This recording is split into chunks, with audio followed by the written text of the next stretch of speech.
Hey guys, welcome back to our channel. आज हम बात करेंगे एक ऐसे टॉपिक पर जो इंडिया में हर जगह चर्चा का विषय बना हुआ है। एक तरफ है बागेश्वर धाम के धीरेन्द्र कृष्ण शास्त्री, जिन्होंने अपने सो कॉल्ड चमत्कार से लाखों लोगों के दिल जीत लिया है, और दूसरी तरफ है रेनोन्ड मैजिशियन ओपी शर्मा, जिन्होंने इन चमत्कारों को लेकर एक बड़ा सवाल उठाया है। तो क्या है ये सब डिवाइन पावर है या फिर एक वेल प्लान्ड इल्यूजन? इस वीडियो में हम इस कंट्रोवर्सी के हर पहलू को डाइसेक्ट करेंगे। ओपी शर्मा ने क्या कहा, पब्लिक का रिएक्शन क्या हुआ, मीडिया इसे कवर कैसे कर रही है, और ये सब इंडिया के कल्चर लैंडस्केप के लिए क्या मतलब रखता है। वीडियो को एंड तक देखिए, क्योंकि वहां हम एक बड़ा कंक्लूजन देंगे जो शायद आपके सोचने का नजरिया बदल देगा। सबसे पहले, ये बागेश्वर बाबा है कौन?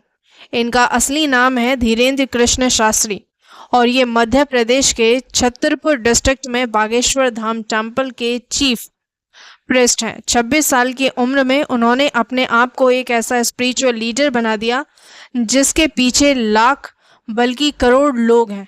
उनके भक्त क्लेम करते हैं कि ये चमत्कार कर सकते हैं, लोगों के मन की बात पढ़ सकते हैं, उनके प्रॉब्लम्स के बारे में बिना बताए जान सकते हैं, और यहाँ तक कि बीमारियों को ठीक भी कर सकते हैं। लेकिन ये चमत्कार कैसे दिखते हैं? आपने शायद YouTube पे उनके वीडियोस देखे होंगे। एक बड़े से स्टेज पर थाउजेंड्स के क्राउड के सामने धीरेन्द्र शास्त्री एक पेपर से कुछ लिखते हैं और फिर एक स्पेसिफिक इंसान को बुलाते हैं, जैसे मुकेश जी। वो वेस्ट यहाँ पे पहने हैं और शर्ट नहीं पहने हैं, और जब ये इंसान स्टेज पर आता है, बाबा उसके प्रॉब्लम्स जैसे फैमिली इश्यूज, फाइनेंशियल ट्रबल्स या हेल्थ प्रॉब्लम सब बताते हैं, और वो भी बिना उसको कुछ पूछे। लोग हैरान हो जाते हैं और कहते हैं ये तो डिवाइन पावर है। पर यहाँ एक ट्विस्ट आता है कि जब ये सब इतना परफेक्ट दिखता है तो सवाल उठना तो बनता है, क्या ये सच में डिवाइन है या कुछ और? इस सवाल का जवाब देने के लिए एक फेमस मैजिशियन ने एंट्री की, OP Sharma ji. OP Sharma ji India के एक वेल नोन मैजिशियन हैं जो 48 साल से मैजिक शोज कर रहे हैं और 41,000 से ज़्यादा परफॉर्मेंस दे चुके हैं। ये वो इंसान है जो स्टेज पे पिजियंस को हैंकरचिप से निकालते हैं और एम्प्टी बॉक्सेस से लोगों को प्रकट कर देते हैं। इनका कहना है कि मैजिक एक आर्ट है, एक स्किल है, ना कि कोई चमत्कार। अब ओपी शर्मा ने बागेश्वर बाबा के चमत्कारों को लेकर क्या कहा? उन्होंने ओपनली क्लेम किया है कि ये सब जो बाबा दिखाते हैं, जैसे लोगों की प्रॉब्लम्स को पेपर पर लिखना या उनकी पर्सनल डिटेल्स बताना, ये सब मेंटलिज्म के ट्रिक्स हैं। मेंटलिज्म एक ऐसा मैजिक है जिसमें परफॉर्मर ऐसा दिखाता है जैसे वो आपके माइंड को पढ़ सकता है, मगर असल में ये ट्रिक्स साइकोलॉजी, ऑब्जर्वेशन और थोड़ी सी प्री प्लानिंग पे बेस्ड होती हैं। ओपी शर्मा का कहना है कि बागेश्वर बाबा के इवेंट्स में जो होता है वो कोई डिवाइन पावर नहीं है, बल्कि वेल रिहर्सल्ड मेंटलिज्म एक्ट है। उन्होंने ये भी कहा है कि ऐसे एक्ट्स में अक्सर ऑर्गेनाइजर्स पहले से क्राउड में से कुछ लोगों के बारे में इंफॉर्मेशन कलेक्ट करते हैं, जैसे उनका नाम, फैमिली डिटेल्स या प्रॉब्लम्स, और फिर बाबा स्टेज पे उनकी डिटेल्स को ड्रामेटिकली प्रेजेंट करते हैं। ये बात जब मीडिया में आई तो एक बड़ा कंट्रोवर्सी शुरू हो गया। एक तरफ बाबा के भक्त कह रहे हैं कि ये उनके गुरु के डिवाइन पावर्स पर अटैक है, दूसरी तरफ स्केप्टिक्स और रैशनलिस्ट बोल रहे हैं कि अरे ये तो बस एक मैजिक ट्रिक है। तो आखिर सच है क्या? अब यहाँ सवाल उठता है कि क्या बागेश्वर बाबा के चमत्कार असली हैं या ये स्टेज्ड एक्ट्स हैं? इसके लिए हमें दोनों साइड्स को देखना होगा। बाबा के भक्त कहते हैं कि ये सब हनुमान जी की शक्ति है। धीरेन्द्र शास्त्री खुद कहते हैं कि उनमें कोई स्पेशल पावर नहीं है, बल्कि ये सब बागेश्वर बालाजी का आशीर्वाद है। उनका क्लेम है कि ये शक्ति उन्हें मेडिटेशन और सनातन धर्म की सेंचुरीज ओल्ड ट्रेडिशन से मिली है। उनके इवेंट्स में लाखों लोग आते हैं और कई लोगों ने क्लेम किया है कि उनके प्रॉब्लम्स जैसे फाइनेंशियल इश्यूज, हेल्थ प्रॉब्लम्स या फैमिली डिस्प्यूट्स बाबा के दरबार के बाद सॉल्व हो गए। ये लोग कहते हैं कि ये चमत्कार नहीं तो और क्या है। अब दूसरी तरफ देखें तो स्केप्टिक्स जो हैं उनका कहना है कि ये सब एक वेल और क्या ट्रस्टेड शो है। महाराष्ट्र के यहाँ पर जो निर्मूलन समिति के श्याम मानव ने बाबा को ओपनली चैलेंज किया था। उन्होंने कहा था कि अगर बाबा के पास सच में डिवाइन पावर्स हैं तो वो एक कंट्रोल्ड एनवायरनमेंट में 10 लोगों के नाम, उनके फादर के नाम और फोन नंबर्स गैस करके दिखाएं, या फिर एक रूम में रखी 10 चीजों के बारे में बताएं। श्याम मानव ने 30 लाख रुपए का रिवॉर्ड भी ऑफर किया था, लेकिन बाबा ने ये चैलेंज एक्सेप्ट नहीं किया और नागपुर के इवेंट जल्दी खत्म करके चले गए, जिससे लोगों ने कहा कि वो भाग गए हैं। इसके अलावा एक और इंसिडेंट हुआ जहां बाबा ने एक टीवी रिपोर्टर ज्ञानेंद्र तिवारी के बारे में पर्सनल डिटेल्स बताए, जैसे उनके भाई का नाम और उनके नए घर का गृह प्रवेश। लोग हैरान हो गए, लेकिन बाद में पता चला कि ये सारी इंफॉर्मेशन रिपोर्टर के फेसबुक पेज पे ऑलरेडी अवेलेबल थी। और यहाँ एक इंटरेस्टिंग बात है कि मेंटलिस्ट जैसे करण सिंह मैजिक और सुहानी शाह जो ओपनली कहते हैं कि वो ट्रिक्स यूज करते हैं, वो भी ऐसे ही माइंड रीडिंग एक्ट परफॉर्म करते हैं। वो क्लियरली बोलते हैं कि ये एंटरटेनमेंट के लिए है, ना कि कोई डिवाइन पावर है। तो जब प्रोफेशनल मेंटलिस्ट ये ट्रिक्स सिखा सकते हैं तो क्या बाबा के एक्ट्स भी इसी तरह के होते हैं?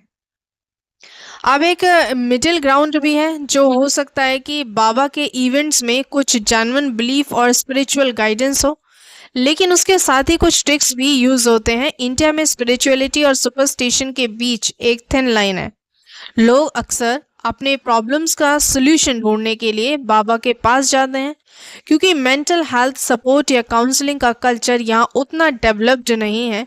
तो शायद बाबा के दरबार में लोगों को एक इमोशनल सपोर्ट मिलता है जो उन्हें लगता है कि चमत्कार है।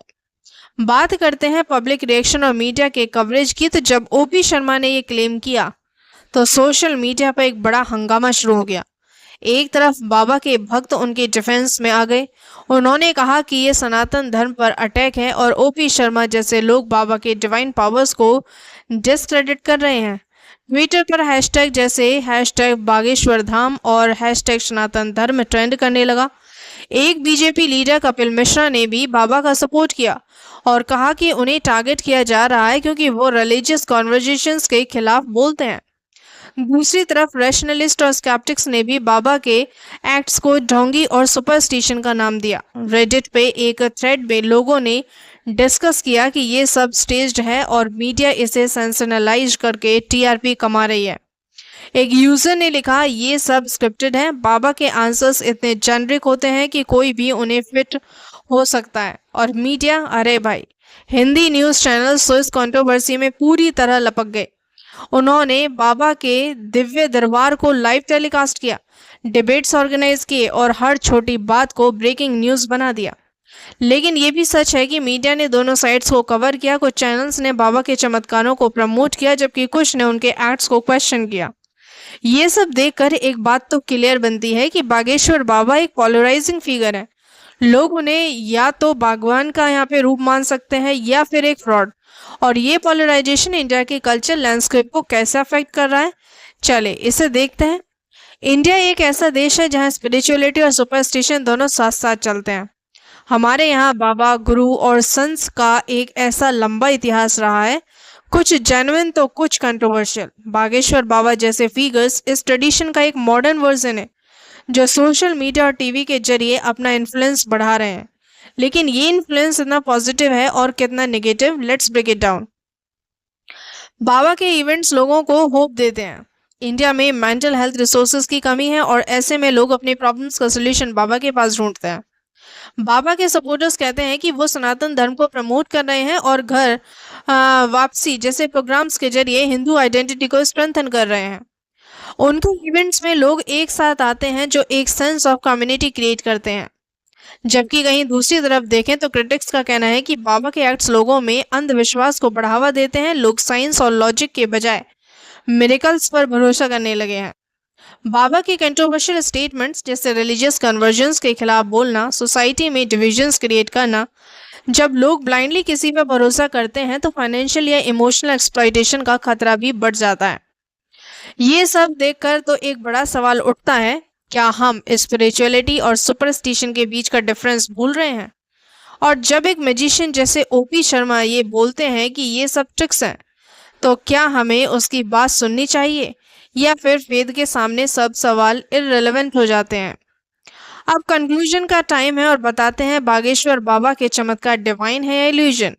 इसका जवाब शायद इतना सिंपल नहीं है। एक तरफ उनके भक्त उन्हें हनुमान जी का मीडियन मानते हैं और उनके इवेंट से लोगों को जेन्युइन इमोशनल रिलीफ मिलता है।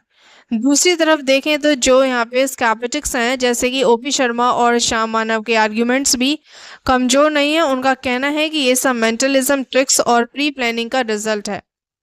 मेरा पर्सनल टेक अगर देखें तो मैं ये नहीं कह रही कि बाबा फ्रॉड हैं या उनके इंटेंशंस गलत हैं। हो सकता है कि वो जेन्युइनली अपने डिवोटीज के लिए कुछ करना चाहते हो, लेकिन जब बात चमत्कारों की आती है तो हमें थोड़ा क्रिटिकल थिंकिंग भी यूज करना चाहिए। अगर बाबा के पास सच में डिवाइन पावर्स हैं तो उन्हें श्याम मानव के चैलेंज को एक्सेप्ट करना चाहिए था, क्योंकि ये उनके क्लेम्स को वैलिडेट करता है। और एक बात, इंडिया में स्पिरिचुअलिटी का एक रिच हिस्ट्री है, लेकिन इसका मतलब ये नहीं है कि हम हर चीज को ब्लाइंडली एक्सेप्ट करें। साइंस और फेथ दोनों अपनी जगह हैं और दोनों को बैलेंस करना जरूरी है। ओपी शर्मा का कंट्रीब्यूशन यहाँ ये है कि उन्होंने हमें एक ऑल्टरनेटिव पर्सपेक्टिव दिया है कि जो दिखाता है वो हमेशा सच नहीं होता। तो आप क्या सोचते हैं इसके बारे में? क्या बागेश्वर बाबा के चमत्कार डिवाइन है या एक क्लेवर इल्यूजन है? कमेंट सेक्शन में अपनी राय ज़रूर शेयर करें। और अगर आपको ये वीडियो इन्फॉर्मेटिव लगे तो लाइक, शेयर और सब्सक्राइब करना ना भूलें। बेल आइकन भी दबाएं ताकि आपको ऐसी ही इंटरेस्टिंग टॉपिक्स पे वीडियोस मिलते रहें। और हाँ, अगर आपके पास कोई और कंट्रोवर्शियल टॉपिक है जिसको हम कवर कर सकते हैं तो वो भी कमेंट में बताएं। मिलते हैं नेक्स्ट वीडियो में, तब तक अपना ध्यान रखिए, सोचते रहिए। Thank you.